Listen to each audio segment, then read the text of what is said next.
It's always a bit nerve-wracking when you hear that sound recording in progress. Yeah. But really good to see you all. Really good to see you all.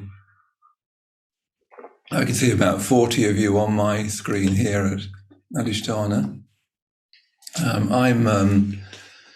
Where am I? I'm at Adhisthana, the International Buddhist Centre in Hereford in England. I'm actually on a retreat for men who are ordaining people, so private preceptors, as we would call them.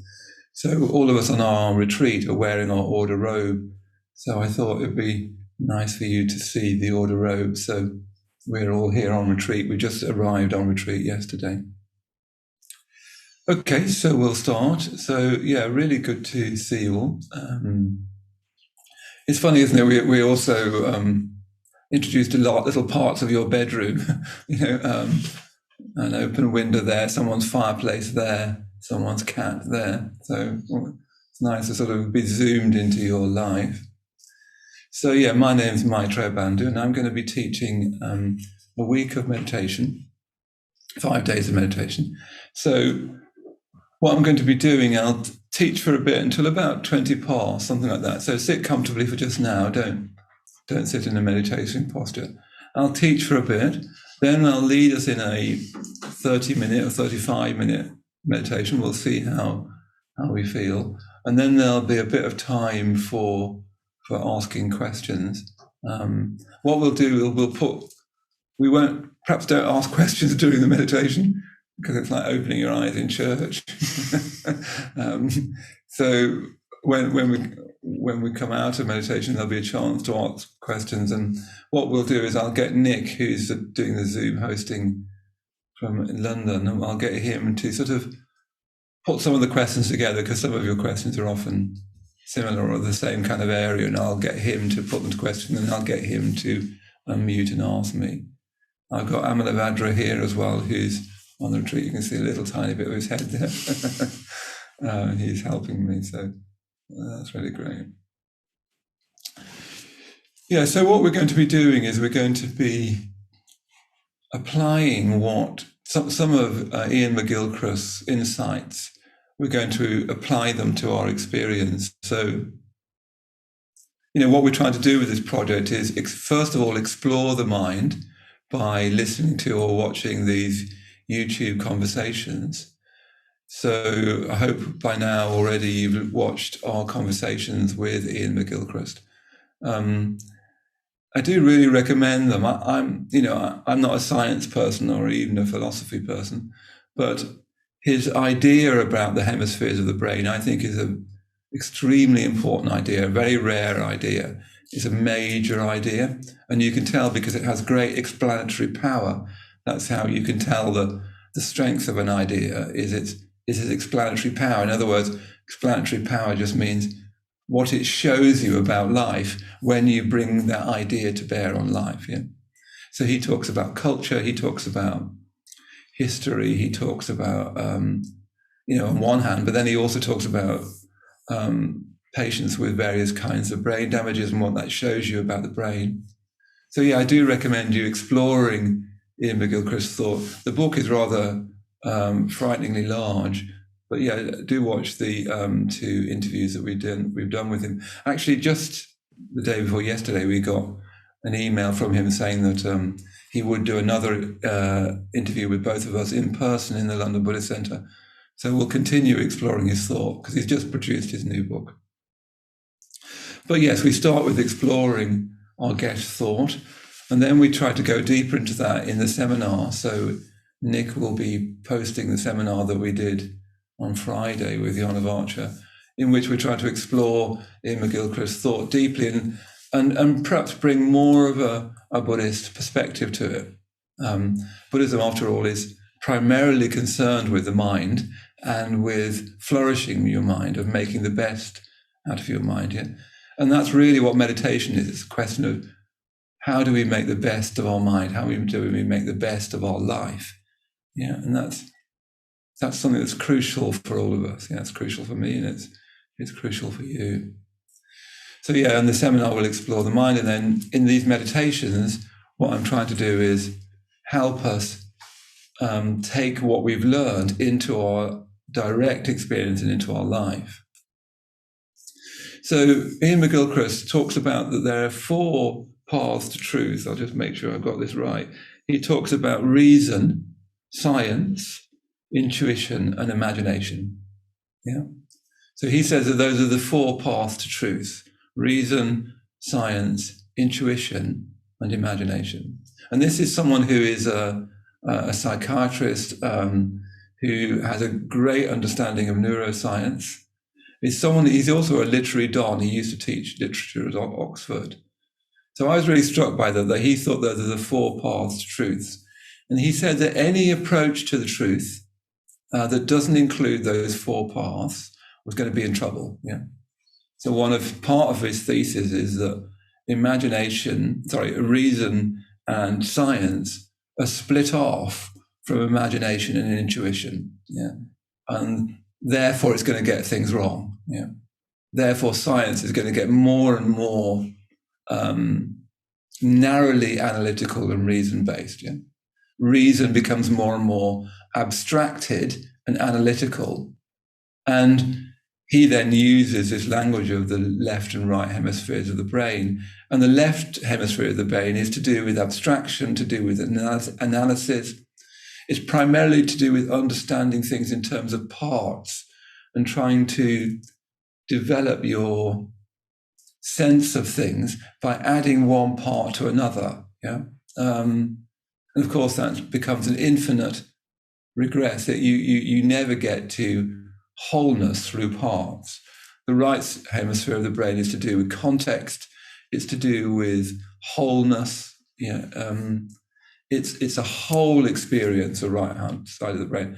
And his thinking is that the right side of the brain hands over some of the work of the brain to the left, hands over things like categories, particularly, cup of tea, Zoom link, that's all being managed by the left part of your brain, all the category things you need to do, because you couldn't live without that.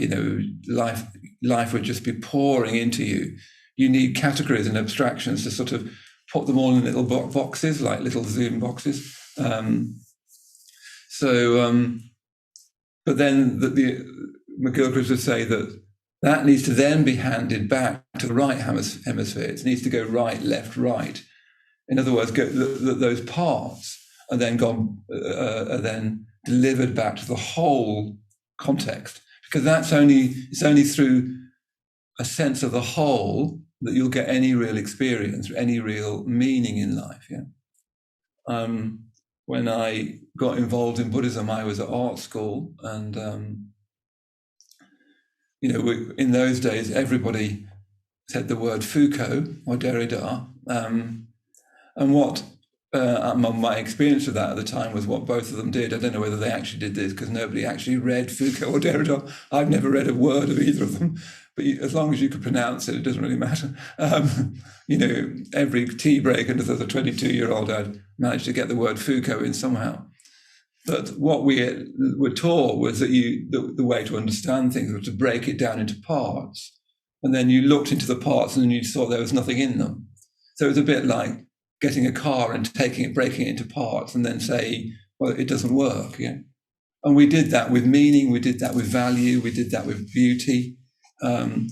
We took things that were valuable wholes, broke them into parts, and then said that the parts didn't have anything in them. It was very, very, looking back on it, it was very, very destructive. So we need to have a new sense of the value of the whole. Yeah. So this week, I won't every day talk so much about McGilchrist, but this week I'm particularly going to be emphasizing intuition and imagination. We'll be also using reason. We won't be using any science apart from the Zoom link itself. That's as close to science as we're going to get, because I don't have a scientific thought in my brain. We're going to be emphasizing intuition and imagination. So we're going to be working primarily with intuition in relationship to our body. Now, many of you I know will have meditated for a long time. I'm hoping that some of you have never meditated before, Just a little ad, do those of you who've been meditating for a long time, do get the word out about the Nature of Mind project. Do help us in that, because we're trying to reach beyond people who if you can pronounce the word Maitreyabandhu and it doesn't look like a curry, then in a certain sense, we're trying to reach beyond those people who can pronounce my name. We're trying to meet new people. So those of you, some of you, you can see even on this screen, you've been meditating possibly some as long as me even. So if you could help the project by saying that how good it was this morning and spreading it to all those friends who have never thought of meditating yet. But yes, so those of you who have been meditating for a while, you might find these sessions a little bit slow, because we're going to start all the way back from some very essential bases. I'm not going to assume you know anything about meditation. And actually, all of us need to keep getting back to that.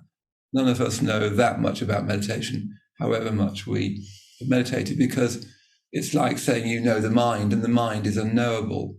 It's mysterious. It's infinite, from a Buddhist point of view. So we're going to be exploring the body particularly, and I'm going to be exploring doing that through intuition and imagination primarily. So just to add to our imagination, we're going to, at the start of each meditation, each morning I'll read a poem, just to draw that imaginative world into the meditation. But today I want to start very simply by really emphasizing the body. Now, even when we talk about emphasizing the body, one of the many things I got from reading The Master and His Emissary is even our sense of our body, to use his language, can be far too left-brained. We can relate to our body as if our body is a thing, as if it's an extension of ourself, rather than something, rather than a spirit we live through. So even our attitude to our body can be abstracted and analytical, rather than embodied, rather than full. So for instance, when I say in a meditation, bring your awareness to your feet, very often what people are doing are bringing their awareness to their idea of their feet, or to their mental picture of their feet. Even when you say feet, you have a sort of mental picture. So nowadays, more and more, I've been trying to say things like, be aware of the energy of your feet, because it's it's less easy to picture that. But quite a lot of the time, even with experienced meditators, our body sense is still an analytical sense, a stepped back sense, a category sense. Even feet is category, legs. It's like we're just checking through categories. What we're trying to do is have a whole awareness of our body that is not an awareness of parts. So one of the things that we're going to be doing today, and I think I never quite know what I'm going to teach until we do it, but what I want to do, I think, is mostly just experience the whole body, and I'll talk us into that and through that. We will do, I'll start with the body awareness practice, just to sort of open up the body a bit. But I really want us to be emphasizing this question of wholeness, of unification. As we go on, we'll even want to try to go a bit further than that, so that our awareness and our body are unified. If you're not careful, even with the body, it's like, do you remember, those of you who are old enough have Daleks? They've got this sort of thing up here, which is possibly an eye, I think. And it's almost like we're meditating with our body like a Dalek, so when we think of our feet, it's like this sort of Dalek eye just looking at our feet. It's our brain just sort of looking down at our feet, as it were. So we're trying to have our awareness and our body unified. Unity, remember, is the gateway to depth. The only way your mind will go deeper is if you've got some full unity, a wholeness. And that means unity of body and mind and emotion and intuition. I'd even include the word soul as a poetic sense of the deepened sense of the body. Yeah? So it's easy to talk about that analytically, but we're trying to get a whole experience of it. Yeah. So what I'll do is I'll lead us through a meditation, and we'll meditate for about 35 minutes, I think, something like that. I'll see how it feels. Even on a Zoom call, I can sometimes get a feel for how the meditation is going. I don't know how, but I sometimes can. We'll see how it goes. I'll read a poem at the start and at the end. But yes, if you got we won't be doing a particular practice. We're going to do it very simply each day. Today, we're just going to explore this question of being aware of the whole body. Yeah. So I'll just say one more thing about that before we start. So one of the things we're going to be doing throughout this meditation is stretching the mind out to feel the whole body. So what will happen, probably, unless you're very absorbed, is your mind will go off into a distraction, or your mind will narrow down to a part of your experience. I don't know, a sore knee, a pain in your back. And all you need to do is just stretch your awareness out again. Yeah. And that's what we're going to be doing today. Yeah. And I'll keep on bringing in an imaginative, intuitive approach, yeah, because we're trying to move towards truth. And as Iain McGilchrist said, to do that, we need science, reason, imagination, and intuition. And we need a whole body that's unified with awareness. Yeah. Easy said, much more of an art to do. So if you want to set yourself up now for meditation, and as you know, you need to be as comfortable, you want to be as comfortable as possible. So there's no rush. Get all the things that you need. And if you're at home, you haven't got cushions, you might want to sit like I am, on a hardback chair. You need to be upright, but relaxed. And what you might do, we won't do it here, but what you might do is dim your screen. It's just be nicer on your eyes. So you might want to dim your screen on your computer so that it's not, the light of the screen isn't shining too much on your eyes. But yeah, setting yourself up to meditate. And yeah, we're just going to be exploring our experience. We're not doing anything massively, I don't know, spiritual or philosophical. We're just going to, just explore, just be open to things, and particularly open to the body. So when you're ready, closing your eyes.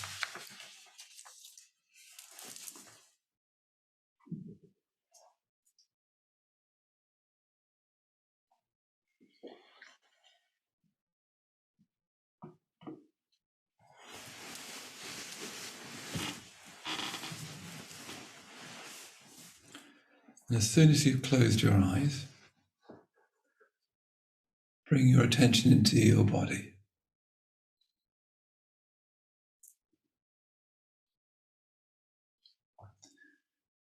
So the easiest place to start is the weight of your body on the cushions or the chair.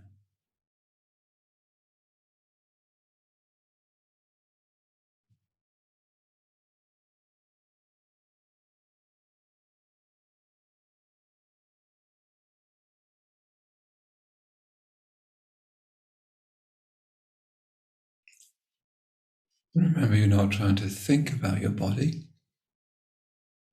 You don't need to do that. You're just feeling it open up to the weight of your body on the chair, on the cushions.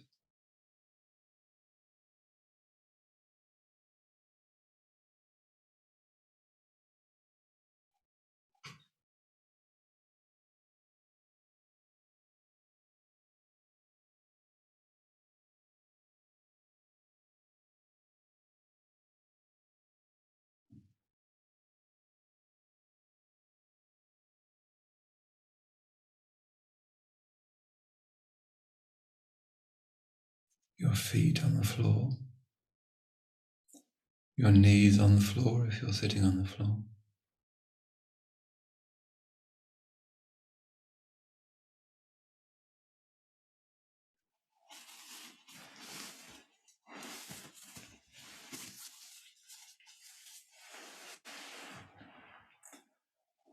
And I'm just going to take us through just settling into the meditation. So, firstly, see if you can soften your face.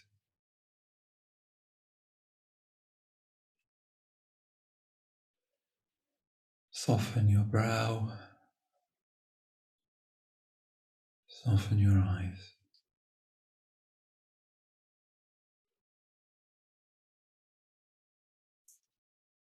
As soon as you soften your eyes, your mind starts to quieten down.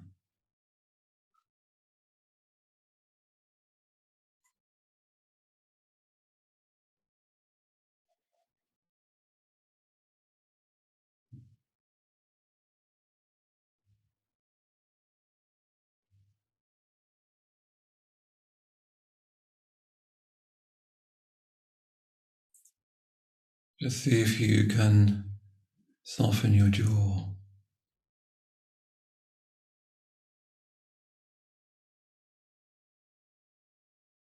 Soften your mouth.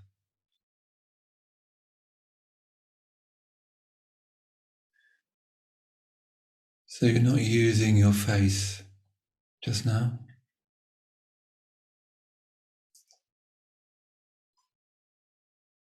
So your face can be completely soft.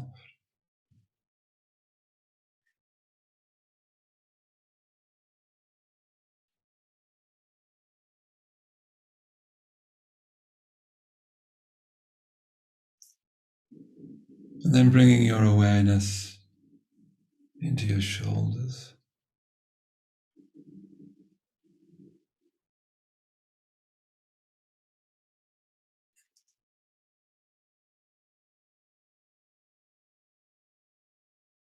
And just imagine your shoulders dropping down your back. So you can feel your shoulders, you're not thinking about them, you can feel them. Often enough there's some discomfort in the shoulders. But we can still be willing to feel that. We don't need to push against that. That'll only make it worse.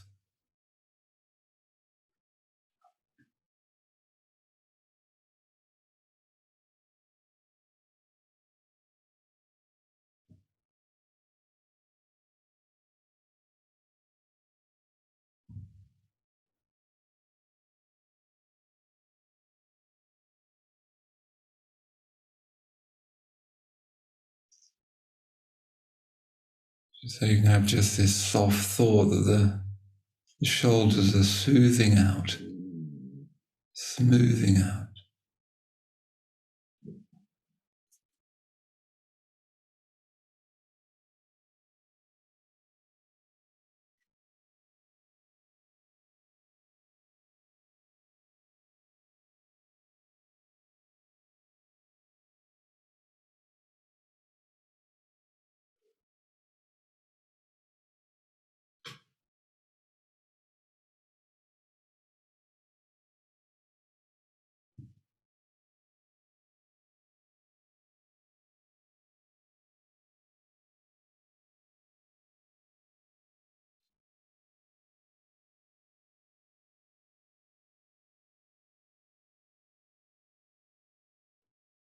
And then bringing your awareness into your belly.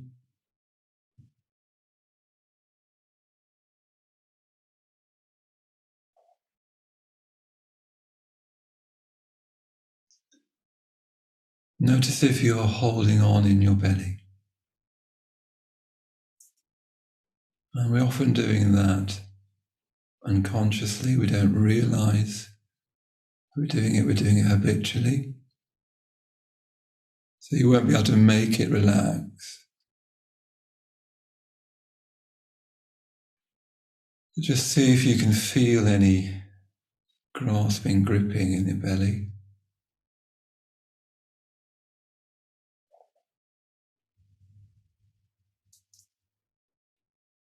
And just see if you can soften it.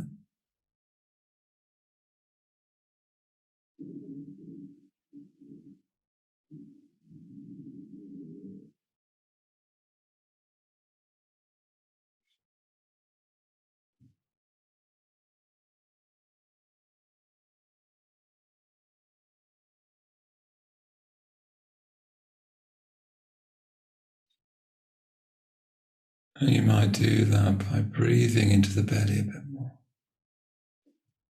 And on the out breath, just have this sense of the whole body, the whole system, mind and body and feelings, all of it calming down, settling down.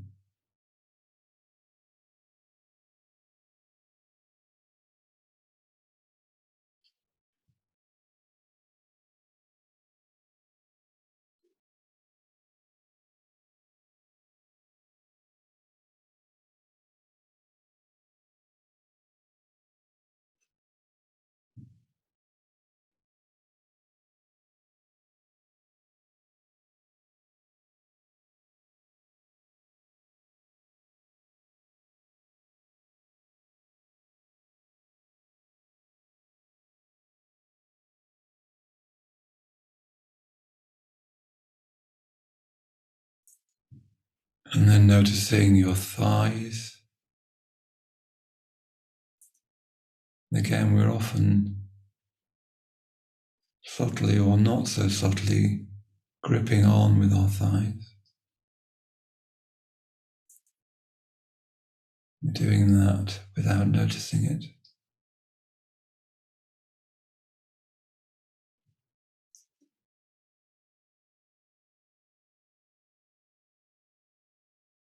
See if you can let go of the thighs.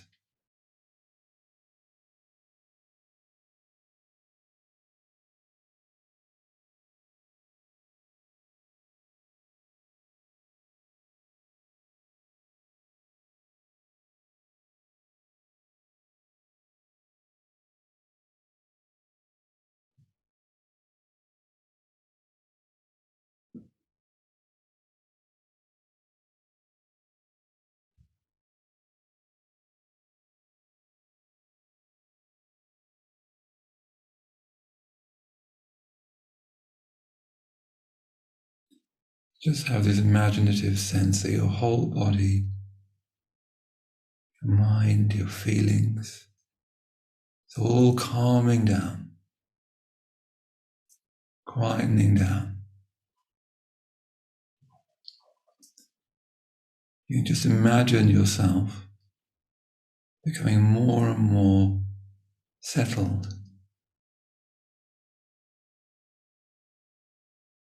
more and more at ease.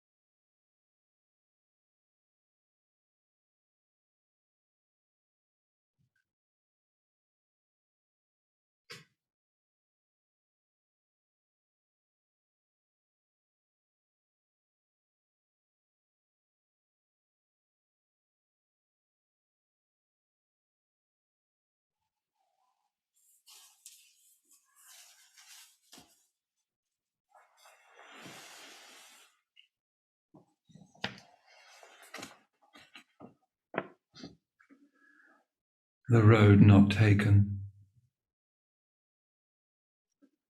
Two roads diverged in a yellow wood, and sorry I could not travel both and be one traveller.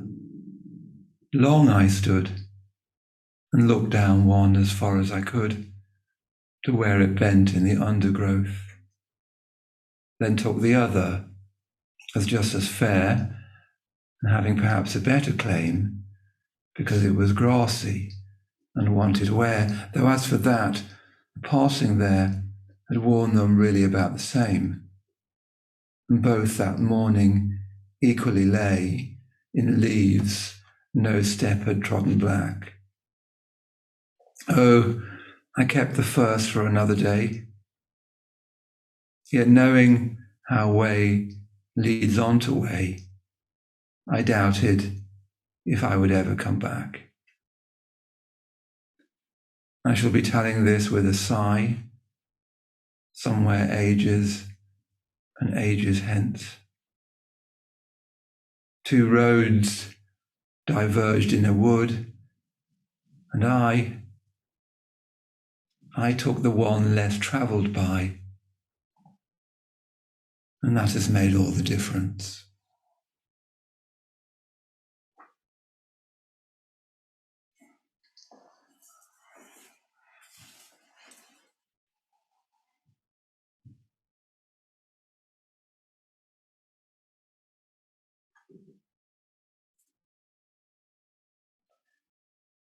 So opening out your awareness to fill your whole body.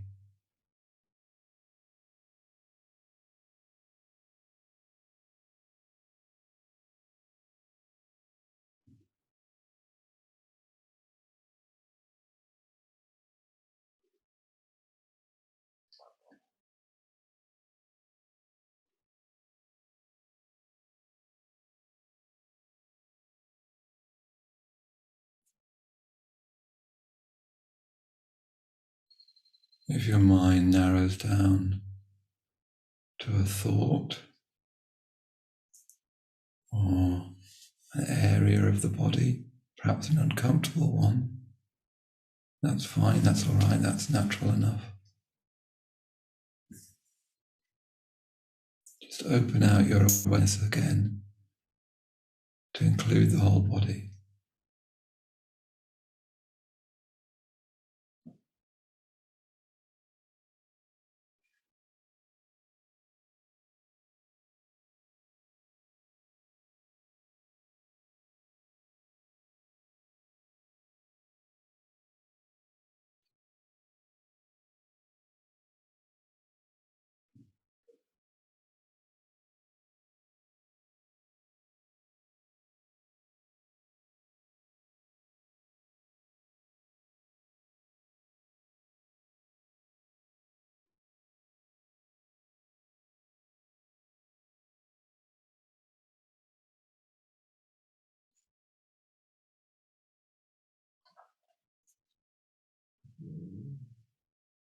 And you're trying to do this not from your head,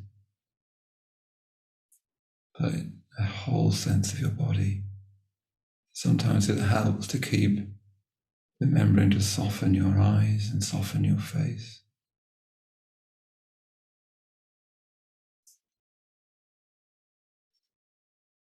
Tuning into the weight and the warmth of the body.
When your mind goes away, or when you narrow your awareness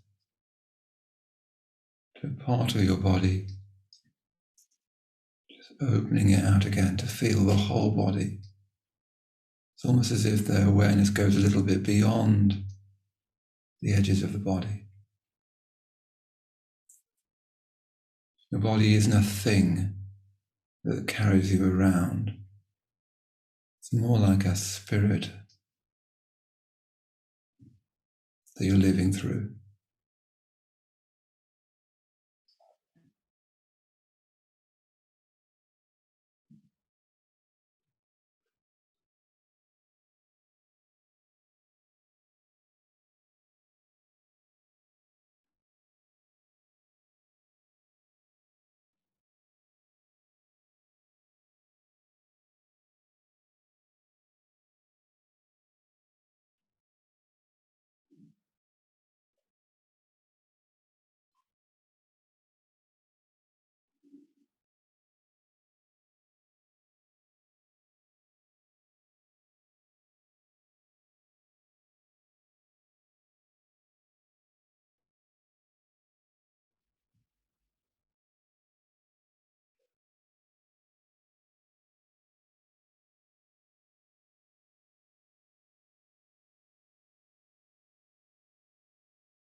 Keep stretching your awareness into the whole body,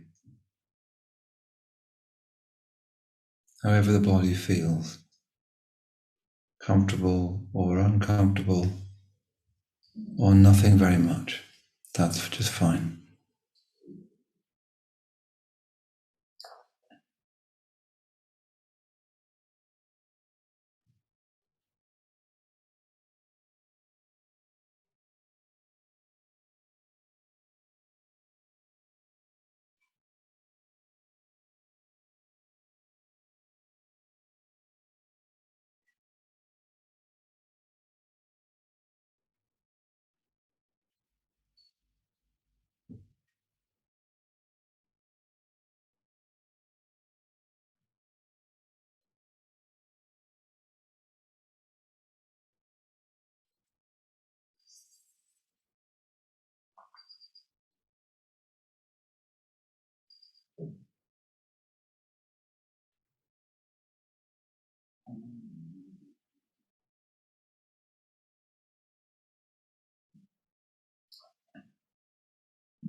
Keeping opening out your awareness to include the whole body.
And then just checking your face again, softening your eyes, softening your brow,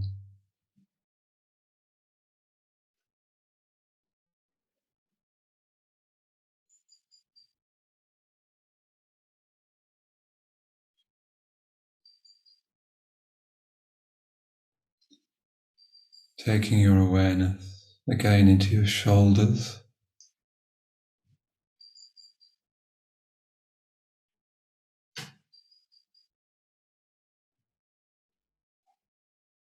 see if you can have this sense of soothing your shoulders, smoothing them out. Just imagine that. Perhaps imagine the breath going into the shoulders or breathing through the shoulders, and smoothing it all out, soothing your experience.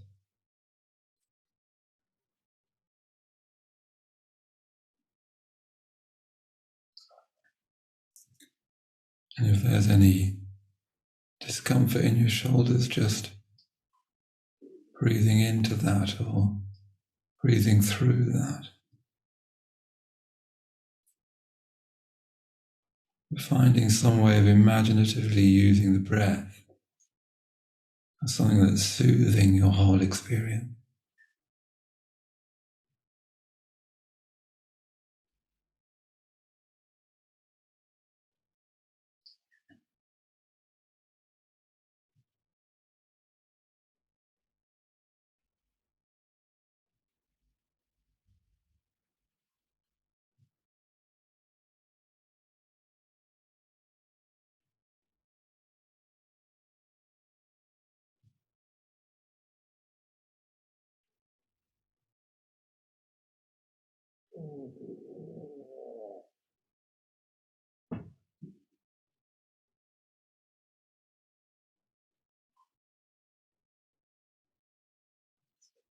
And the same with your belly, noticing any gripping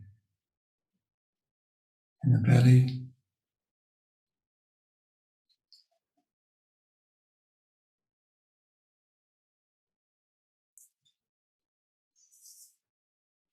Just using your imagination so the breath is a soothing, calming influence on your belly. So you can breathe into any tightness, any constriction,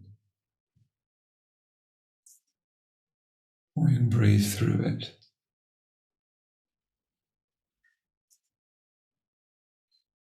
You're just having this imaginative sense, and you're not trying to do this too much. You're not trying to make it happen. You're just gently imagining that your breath is calming you down, quietening you down, soothing your whole experience.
So it's as if the breath has this reassuring, soothing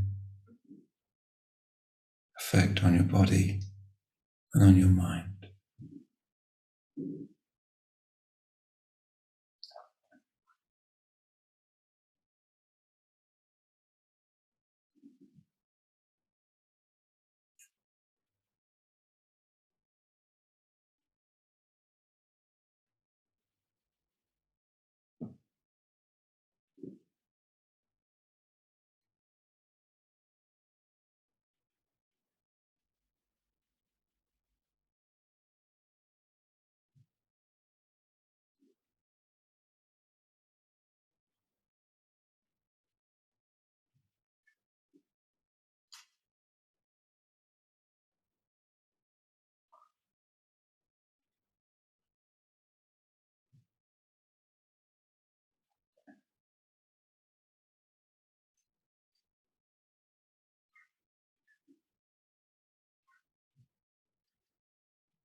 And then opening out your awareness again.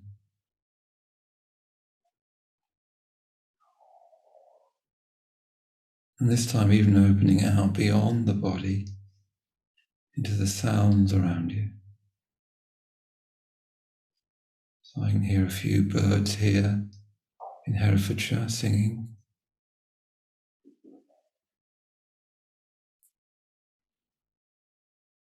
So opening out to all the sounds around you.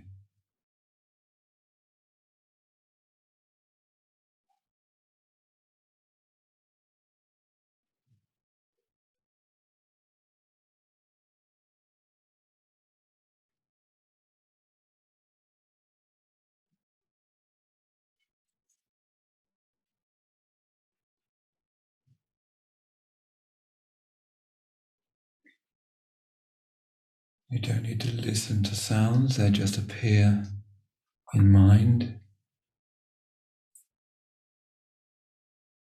You just open up to them.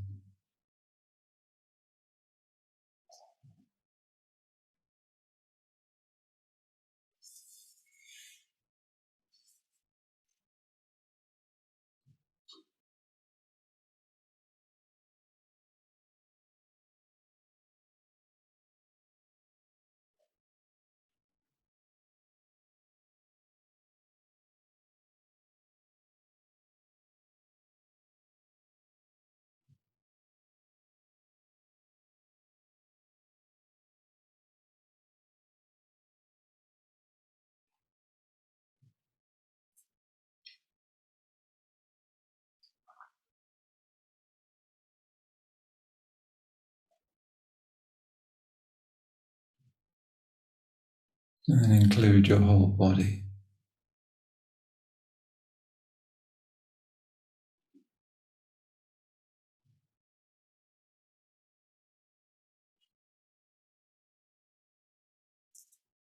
So that our awareness includes sound and includes the body, the whole body.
patiently and persistently opening up your awareness to include the whole body.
And once again, opening up to the sounds around you, wherever you are just now,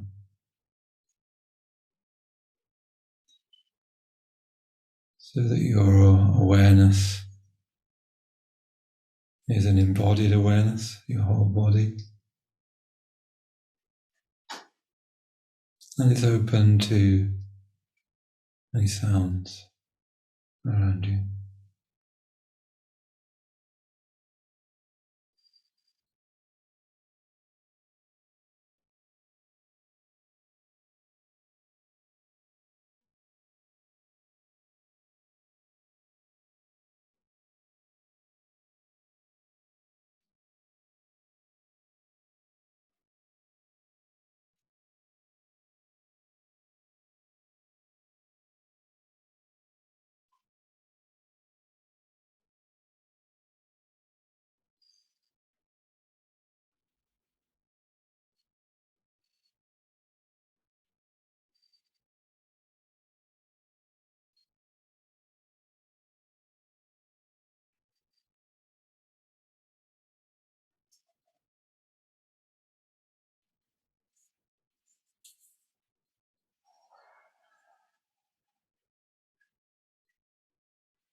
The road not taken. Two roads diverged in a yellow wood, and sorry I could not travel both, and be one traveller. Long I stood and looked down one as far as I could, to where it bent in the undergrowth, then took the other, as just as fair, and having perhaps the better claim, because it was grassy and wanted wear, though, as for that, the passing there had warned them really about the same. And both that morning equally lay in leaves no step had trodden black. Oh, I kept the first for another day, yet knowing how way leads on to way, I doubted if I should ever come back. I shall be telling this with a sigh, somewhere ages and ages hence.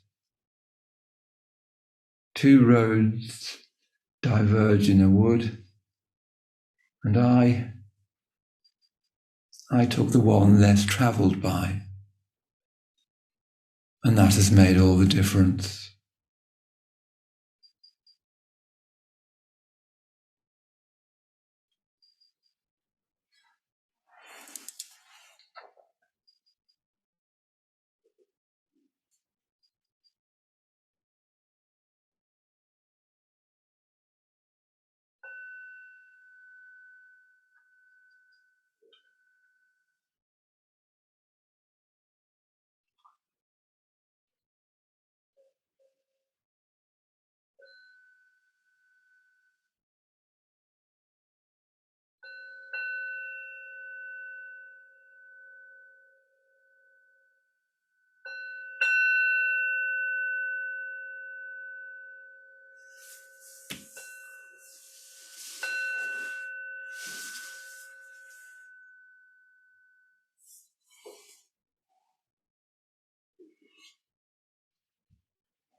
When you're ready, coming out of meditation.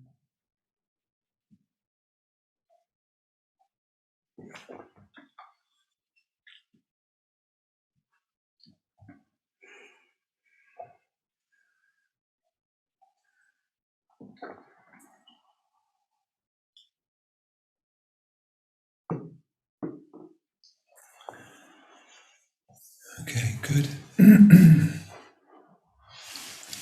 So we've got a bit of time now for questions, if you have any questions. If you can, how we'll do this, I think, is if you can put any questions that you've got in the chat, and I'll get Nick to sort of collate them together and see what's useful for us to explore, and we'll do that for 20 minutes or so. Some of you might need to, if you're in Europe particularly, it's just past 9, so you might need to be running off to work. If not, you're very welcome to stay behind and let's explore any questions that you have. And if there isn't, we can all go off and have breakfast. That'd be fine too.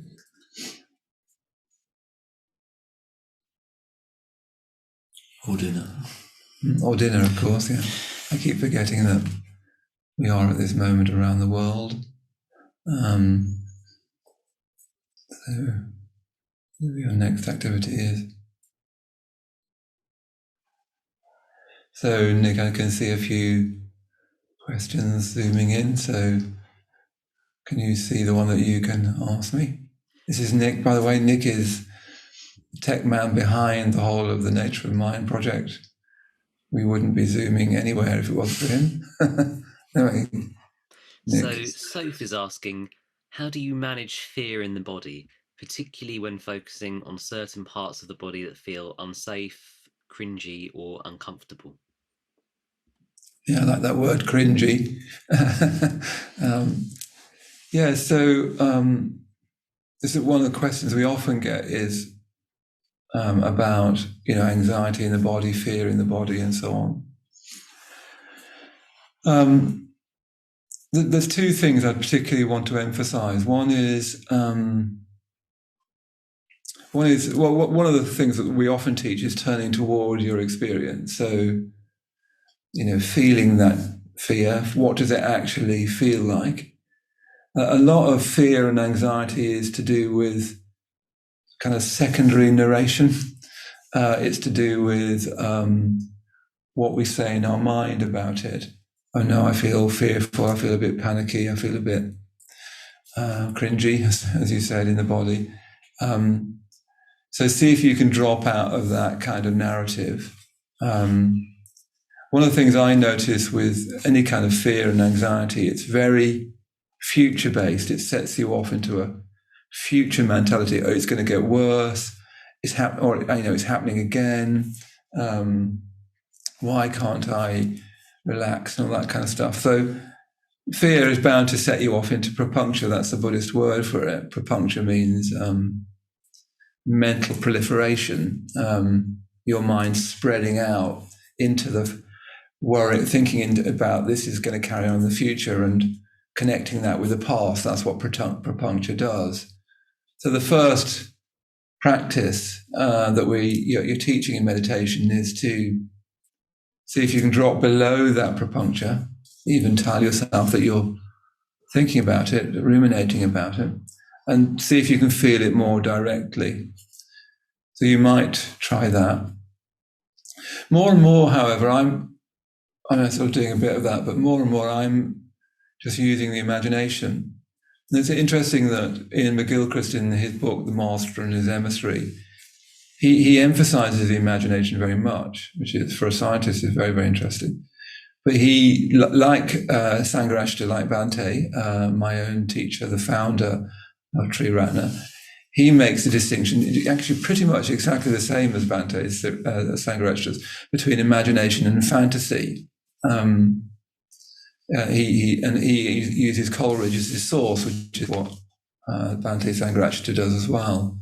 So fantasy is disembodied. It's kind of fantasy is a kind of wish fulfillment. It's particularly disembodied. It's abstracted. It's really to do with wish fulfillment. So we're trying to evolve, trying to uncover our imagination. One of the things to say about the imagination, and perhaps as the week goes on I'll say more, is that it's embodied and it's related to your experience, not sort of a fantasy about another experience. Fantasies are to do with being another person in another place. Imagination is to do with being this person in this place, but imagining this person in this place in a different space, as it were, in a sort of psychic space. So what I've been doing more and more is just imagining myself calming down, imagining those fears and anxieties softening and quieting down. Even picturing myself doing that. It's looking back on it, I haven't focused on this enough. This whole idea of turning towards your experience, and feeling discomfort or whatever. If you're not careful, you can strangely overdo that, as if all your meditation is about feeling things. It's becoming a little bit of a meme that's spreading around. It's important to feel things, but you must be careful not to dignify that by thinking that that's what you're trying to do, is feel things, especially difficult things. You can get strangely wedded to difficulty, even in meditation. So what I've been doing more and more is just imagining, but imagining in this embodied way. Okay, let's just imagine that I'm sitting, even saying to yourself, sitting quietly or sitting still, or, as I said, you can quite consciously configure the breath as if that's soothing you, yeah? And you don't need to be too fastidious about it.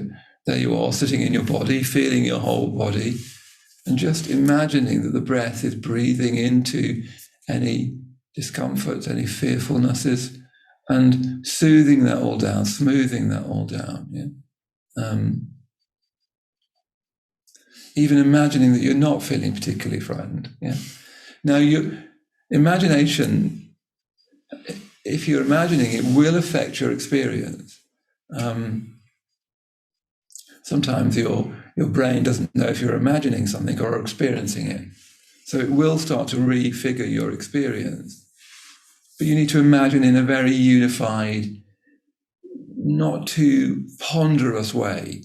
I think sometimes even when people try to imagine something, imagine their shoulders releasing, they do so in a very ponderous and analytical way, as if they literally need to sort of see their shoulders and think of, the muscles relax in a very sort of, this, again, a very left brain kind of way, ponderous, categorizing, rather prosaic approach. Yeah. So try something like that, something just you bring in your imagination. That's certainly what I'm wanting to emphasize at the moment. Yeah. So turning towards discomfort and being willing to feel it. As soon as you feel aversive to discomfort, you'll make it worse. Yeah. Aversion is pushing you away from meditation, and you can be aversive to your own experience very easily. So you're cultivating the opposite of aversion. So even welcoming in discomforts and fearfulnesses, because that tells your brain that this isn't a threat. As soon as you feel aversive to something, what you're doing is you're telling your brain, you're telling your experience that this is a threat, and then you'll marshal yourself against threat, and that will push you away from the meditation. Yeah? So you can just imagine the opposite happening, that you're a person who welcomes things, and that will send a message to your brain, to use that metaphor. When we say brain, we don't actually really know what we're talking about. But you're sending a message to your brain that this isn't something that you need to worry about, that's threatening you, and that will quieten down your mind a bit. And then see if you can just imagine that your state of mind, your body, is in a different place. Yeah? And that will have its effect if you just stay with that. Yeah. Okay, so some more questions, Nick? Yes, there's a couple of questions here about expanding out from experiencing parts of the body to direct experience of the whole. So Becca says that she finds that quite tricky to go from sort of experiencing parts, I imagine the feet and the hands, to feeling the whole body sense. And Lewis also says that is it frequent to have an out-of-body sensation when you zoom out to have whole body sense, and I assume sounds and other sensations? Yeah, no, that's very useful. They're very good questions. It's fine to go through parts. One of the things you might do, and what we did at the start there, was to take our experience through parts of faith. The classic things is to work with your face. As soon as you start to get slightly stressy, you frown and screw up your eyes. So you can always come back to that. And then you nearly always start to tense in your shoulders. I say you, me, as everybody else. We all sort of tense in our shoulders and so on. So you can calm that down.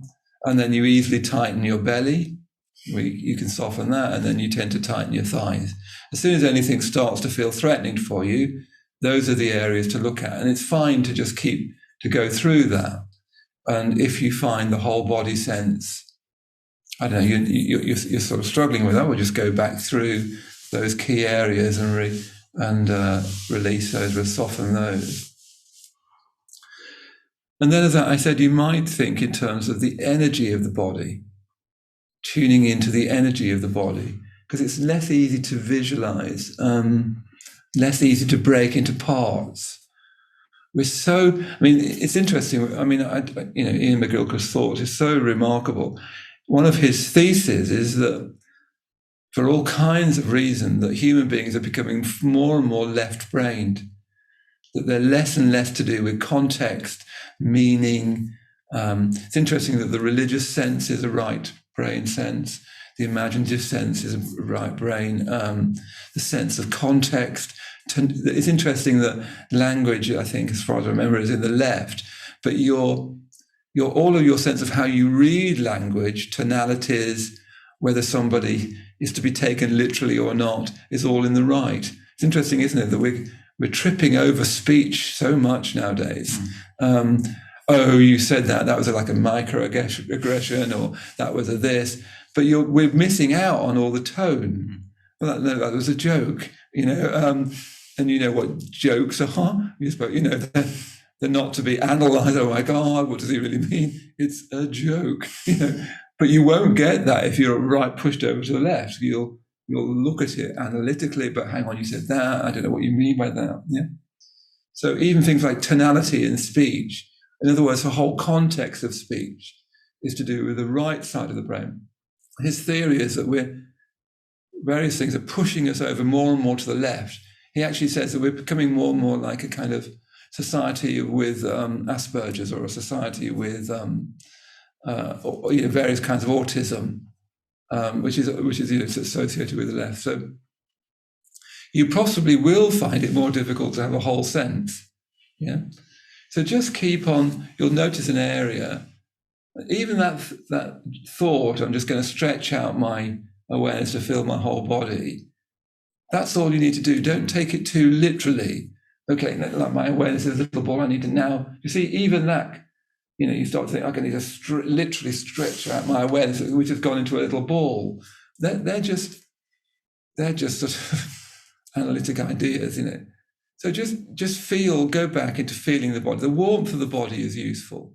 Make sure you've got your blanket, and the warmth of the body radiates, doesn't it, from the body?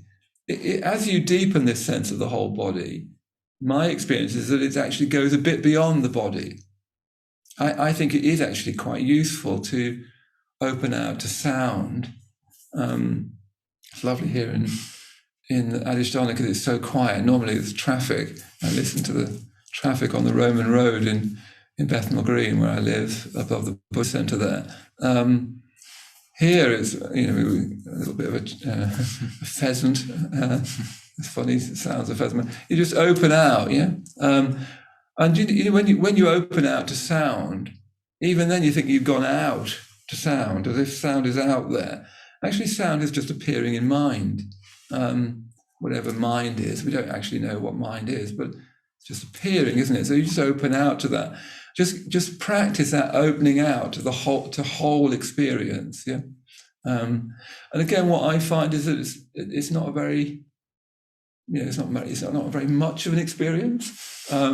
It's not like you have this rapturous whole body sense and, OMG, it's like my body is full of mind. It's not like that. It's just a sort of, just nothing very much, but it's a whole sense. And you're trying to settle more and more into a whole sense. Yeah. Easier ways is to tune into sound, tune into noises around you, tune into the energy of your body, and keep on doing that. Just keep on nurturing that. But yes, I think it goes beyond the body a bit. Even our sense of our body, we think that it's like mind is encased in a body as if we're wrapped in cling film or something. Whereas actually, we all know that people have a kind of vibe and that extends beyond the body. And you do now, so you can just have a bit of a sense that your awareness of the body is going a little bit beyond the body as you literalize the body. Even the body is something we literalize. Yeah? I'm sure all this Iain McGilchrist would agree with wholeheartedly. Yeah. Any other question, Nick? So there's one from Lisa. So she's asking, can you suggest how to approach feeling bored when focusing on the body? We are so used to stimuli, it can be difficult to rest in awareness. Yes, I'm glad that thank you, Lisa, I'm glad that you mentioned boredom. I think boredom is much bigger an issue than people talk about meditation as if we're all bliss bunnies, that we're all we want is this lovely kind of quiet moment, and we're probably wearing lycra, and, we're just sort of embodied. Nobody says, well, isn't this actually rather boring? I still haven't got around to watching Spider-Man. How have I done that? You can see how full my life is. Please feel sorry for me. I haven't got around to, so compared to Spider-Man, it's a bit boring, isn't it? But we all talk as if all we want to do is just have this quiet 40 minutes of being in the body. Yeah. So I think boredom is much more of an issue than we admit to. Nowadays it doesn't matter what you say. It seems to be, as long as the main thing we're not worried about is boring each other to death by saying nothing very much. So boredom it's an interesting experience. Boredom, because it's uncomfortable, but you can't quite find out where that discomfort is. Subhuti, so many of you all know, is a teacher in Triratna. He thinks of boredom as a kind of threshold experience, which I think is a very useful way of thinking about boredom. That nowadays you just don't need to get bored, don't you? Because all you need to do is do something with your thumb, and pretty much, you can download a book, you can look at a video, you can do something on WhatsApp, you can send a gift to someone. So modern life is set up in such a way as we just sort of bounce off boredom as soon as we feel it. I mean, I'm finding this, my wretched phone. I'm now like teenager checking my phone at times, just nuts. Even doing that dreadful scrolling thing, which is like, scrolling is what we do when we feel the slightest touch of boredom. So we kind of bounce off it to stimulation. And then what we end up with is overstimulation. We end up with a mind full of nonsense, because we've been scrolling through, this little thing, TikTok or whatever it is, which is hardly Schopenhauer, is it? What we're being taught to do is not get bored, because nobody wants us to be bored, because people out there, the social media wants to grab our attention. One of the things that's really crucial now is who owns our attention. Do you own your attention, or does the marketplace own your attention? And if you don't own your attention, there are plenty of people out there that want it. So what we want to do is, oh gosh, you feel a bit bored. Why don't you buy a book? Why don't you download this video? Why don't you book on this? Everybody wants your mind. The part of the world that is most treasureful for people now, that people most want to buy, is your mind. Yeah. So if you don't work on your mind, there's lots of people who are going to take it off you. So that you buy something, opinionate about something, share something. Yeah. So what you can do in meditation is just think of boredom as a good thing. Here's me, I am now a bit bored. We're doing this valuable spiritual thing with this old guy. And it's frankly a bit boring. See if you can feel bored.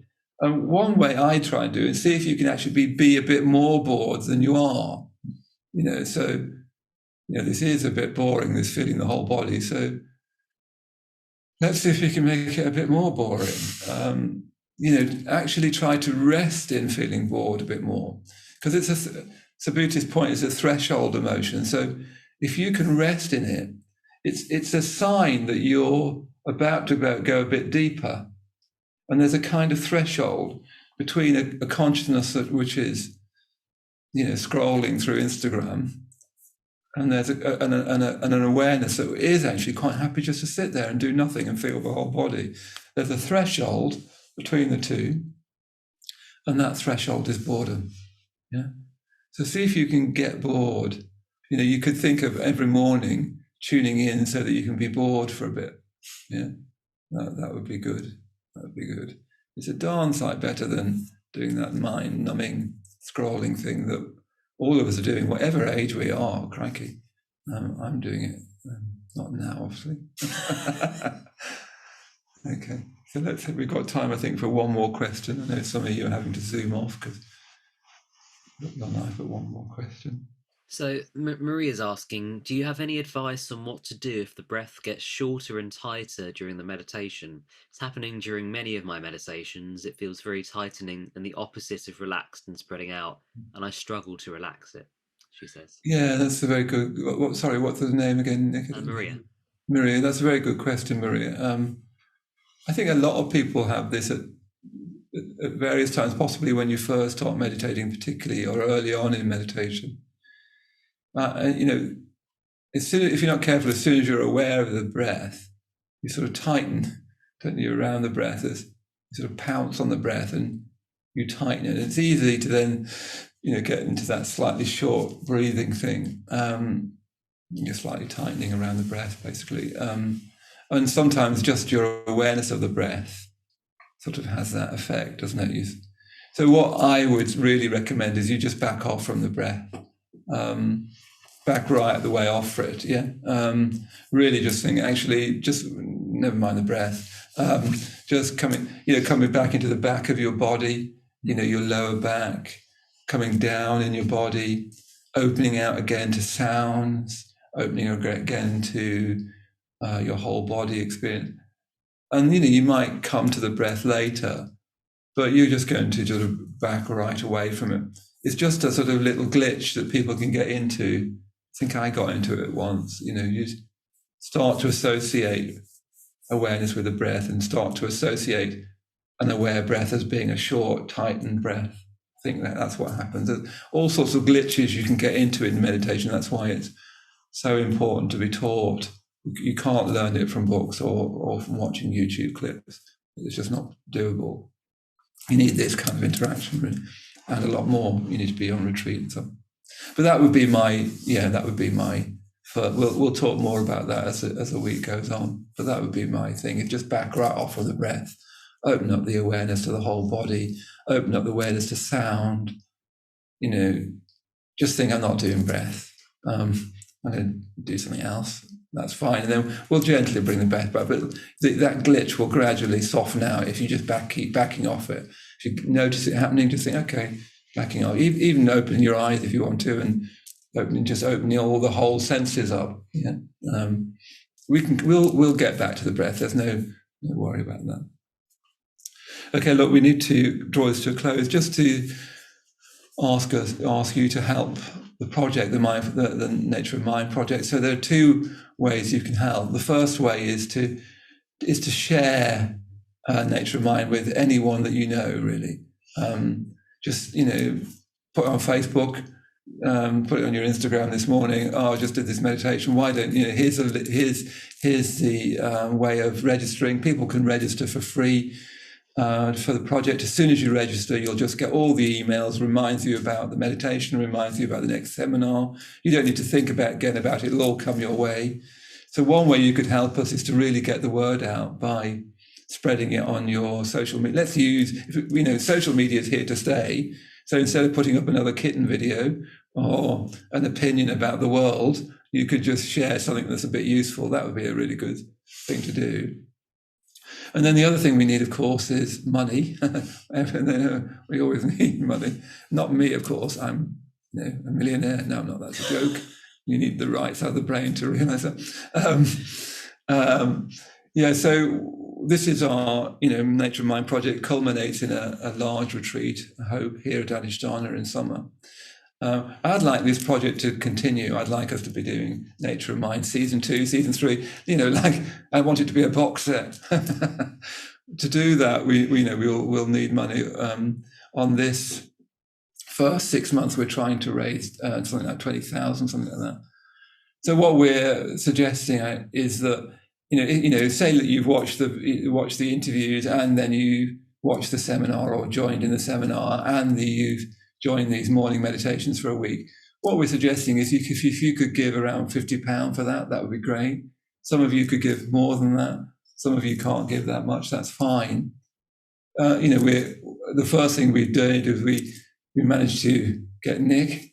Nick is a digital native because there's no way I could have done any of this. And we need to support Nick, for instance. And so he's working full-time on the project. Otherwise, the project wouldn't happen. We've bought all these cameras so we can do good filming and so on. And we want to do a lot more with this. We want this. I'd like, in a year's time to do this again with, 1,000 people on the call, not however many you got now. To do that, we'll need money. We could do so much if we got money. So if you can, people always say if you can give, but everybody can. If you can afford a cup of coffee and a cake in town, you can afford, and I can afford that. You can afford to give us some of your money. Yeah. Anyway, I'll remind us of that occasionally during the week. But listen, that's all we've got time for now. So what I'm going to suggest, I'm going to ask Nick to allow everyone to unmute themselves, and that we can finish with a big cacophonous goodbye. So Nick has pressed the button probably. So you can now unmute and we can all say goodbye from wherever you are. Thank you very much, Maitreyabandhu. Thank you. Bye. Bye. Thank you so much. Bye. Bye. Obrigado. Obrigado See you tudo. later. See Much you later. gratitude. Bye-bye. Have a good day if you're in England, or a good evening if you're in Australia. Goodbye. Wherever you are. Bye bye. Bye from Lisbon. Ah, very great. That's Bye, great. Maitreyabandhu. Thank Bye-bye. you. Lovely to see you. Bye-bye. See you again. See you tomorrow. Bye. Bye-bye. Zoom in tomorrow. See you in the morning. Bye. See you tomorrow. Thank you and goodbye. Good.